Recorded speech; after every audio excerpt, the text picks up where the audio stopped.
ಈ ವಿಡಿಯೋ ನೋಡ್ತಾ ಇದ್ದಂಗೆ ಹುಡುಗರು ಕಮೆಂಟ್ ಬಾಕ್ಸ್ ಗೆ ಬರಬೇಕು. ದಮ್ಮಿದ್ರೆ ಕಮೆಂಟ್ ಬಾಕ್ಸ್ ಗೆ ಬಂದು ಮಾತಾಡಿ. ನೋಡಿ ಕೋಗಿಲೆ ಕಂಠದ ಕೋಮಲ ಅವ್ರೆ, ದಮ್ಮಿರೋದ್ಕೆ ಅಲ್ವಾ ನಾವು ಕಮೆಂಟ್ ಬಾಕ್ಸ್ ಬಂದು ಕುತ್ಕೊಂಡಿರೋದು. ದಮ್ಮಿಲ್ದೆ ಇದ್ರೆ ಬರ್ತಾ ಇದ್ವಾ? ನೀವ್ ಈ ತರ ದಮ್ಮಿದ್ಯೋ ದಿಲ್ಲಿದ್ಯೋ ಅಂತ ಎಲ್ಲ ಕೇಳಬಾರ್ದು. ಅದ್ ಏನ್ ವಿಷಯ ಅಂತ ಬೇಗ ಮ್ಯಾಟ್ರು ಬನ್ನಿ. ಎಲ್ಲ ಹುಡುಗರಿಗೂ ಹೇಳಲ್ಲ, ಮತ್ತಿನ್ಯಾರಿಗೆ ಹೇಳ್ತಾ ಇದ್ದೀರಾ? ಸಮ್ ಹುಡುಗರು ಇರ್ತಾರಲ್ಲ, 100ಕ್ಕೊಬ್ರು 1000ಕ್ಕಿಬ್ರು ಇರ್ತಾರಲ್ವಾ, ಆ ಹುಡುಗರಿಗೆ ಹೇಳ್ತಾ ಇರೋದು. ಆ ತರ ಒಬ್ರಿಗೋ ಇಬ್ರಿಗೋ ಹೇಳೋದಾದ್ರೆ ಹೋಗಿ ಅವ್ರ ಹತ್ರ ಡೈರೆಕ್ಟ್ ಆಗಿ ಹೇಳ್ಬೋದಲ್ಲ.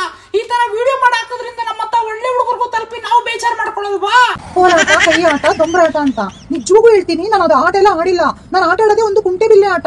ಅದನ್ನ ಕರೆಕ್ಟ್ ಆಗಿ ಆಡಿದೀನಿ, ಅದ್ರಲ್ಲಿ ಸಕ್ಸಸ್ ಆಗಿದ್ದೀನಿ. ಕುಂಟೆ ಬಿಲ್ಲೆ ಆಡಿ ಸಕ್ಸಸ್ ಕಂಡಿದ್ದೀರಾ? ಸಕ್ಸಸ್ ಕೊಂಡು ಪ್ಯಾರಾಒಲಿಂಪಿಕ್ ಅಲ್ಲಿ ಇಂಡಿಯಾಗೆ ಎಷ್ಟು ಮೆಡಲ್ ತಂದು ಕೊಟ್ಟಿದ್ದೀರಾ? ಇವಾಗ ಒಳ್ಳೆ ಬ್ಯೂಟಿಫುಲ್ ಲೇಡಿ ಅಂದ್ಬಿಟ್ಟು ಮದುವೆ ಲವ್ ಮಾಡ್ತಾ ಇದ್ರಲ್ಲ ಹುಡುಗರು. ಇಲ್ಲಪ್ಪ, ನಾವ್ ಯಾರನ್ನೂ ಲವ್ ಮಾಡ್ತಾ ಇಲ್ಲ. ಇವಳು ಯಾವತ್ತೂ ಮೇಕಪ್ ಇಲ್ಲ, ವಿತೌಟ್ ಮೇಕಪ್. ಸ್ನೇಹಿತರೆ, ಇವಳು ಮೇಕಪ್ ಎಲ್ಲ ಮಾಡ್ಕೊಳಕ್ ಹೋಗಲ್ಲ. ಏನಿದ್ರು ಬ್ಯೂಟಿ ಪ್ಲಸ್ ಫಿಲ್ಟರ್ ಮೇಲೆ ಒಂದು 8K ಫಿಲ್ಟರ್ ಹಾಕಿ ಪ್ಯಾರಿಸ್ ಎಫೆಕ್ಟ್ ಆಗ್ತಾಳೆ ಅಷ್ಟೇ. ಲಿಪ್ಸ್ಟಿಕ್ ಸುಧಾ ಹಾಕಲ್ಲ ಇವಳು. ಲಿಪ್ಸ್ಟಿಕ್ ಎಲ್ಲ ಹಾಕಲ್ಲ ಇವಳು. ಏನಿದ್ರು ಏಷ್ಯನ್ ಪೇಂಟ್ ಮಾತ್ರ ಹಾಕೋದು. ಅರ್ಥ ಮಾಡ್ಕೊಳ್ಳಿ. ನಿಮ್ಗೆ ದಮ್ಮಿದ್ರೆ ಬಂದು ಕಮೆಂಟ್ ಬಾಕ್ಸ್ ಅಲ್ಲಿ ಕಮೆಂಟ್ ಮಾಡಿ. ಮಾತ್ಕು ದಮ್ಮಿದ್ರೆ ಕಮೆಂಟ್ ಮಾಡು, ದಮ್ಮಿದ್ರೆ ಕಮೆಂಟ್ ಬಾಕ್ಸ್ ಗೆ ಬಾ ಅಂತ ಕರಿತೀರಲ್ಲ, ಯಾಕೆ? ವಿಡಿಯೋ ಎಂಗೇಜ್ಮೆಂಟ್ ಜಾಸ್ತಿ ಮಾಡ್ಕೊಳಕ? ನೋಡಿ, ನೀವು ಕರೆದಿದ್ದಕ್ಕೆ ಬೆಲೆ ಕೊಟ್ಟು ನಾವು ಬಂದಿದ್ದು ಆಯ್ತು, ನಾವು ಕೇಳಿದ್ದು ಆಯ್ತು, ಹೇಳಿದ್ದು ಆಯ್ತು. ಈಗ ನಾವು ಹೊರಡೋ ಸಮಯ ಆಯ್ತು. ಬಾಯ್. ಮತ್ತೆ ಕಮೆಂಟ್ ಬಾಕ್ಸ್ ಗೆ ಬನ್ನಿ ಅಂತ ಕರಿಬೇಡಿ. ನೀವ್ ಯಾರಿಗೆ ಹೇಳ್ಬೇಕು ಅಂದ್ಕೊಂಡಿದೀರಾ? ಇಬ್ರಿಗೆ ಹೇಳಿ ಸಾಕು, ಎಲ್ಲಾರ್ಗು ಹೇಳಕ್ಕೆ ವಿಡಿಯೋ ಮಾಡ್ಬೇಡಿ.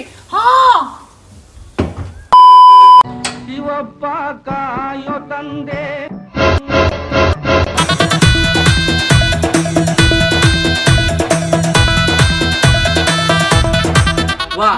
ನಮ್ ರಿಲೇಟಿವ್ಸ್ ಮನೆಗೆ ಬಂದ್ಬಿಟ್ಟು ಮನೆ ಬಾಕ್ಲಲ್ಲಿ ಕುತ್ಕೊಂಡಿದ್ದಾರೆ. ಇವಾಗ ಏನಾದ್ರು ಮನೆ ಒಳಗಡೆ ಹೋದ್ರೆ ಯಾವ ಕೆಲಸ ಮಾಡ್ತೀಯಾ, ಸಂಬಳ ಎಷ್ಟು, ಮನೆ ಯಾವಾಗ ಕಟ್ತೀಯ, ಮದುವೆ ಯಾವಾಗ ಮಾಡ್ಕೊತೀಯ, ಮಕ್ಳು ಯಾವಾಗ ಮಾಡ್ಕೊತೀಯ ಅಂತ ಸುಮ್ಮನೆ ತಲೆಗೆ ಶೂಟ್ ಹೊಡಿತಾರೆ.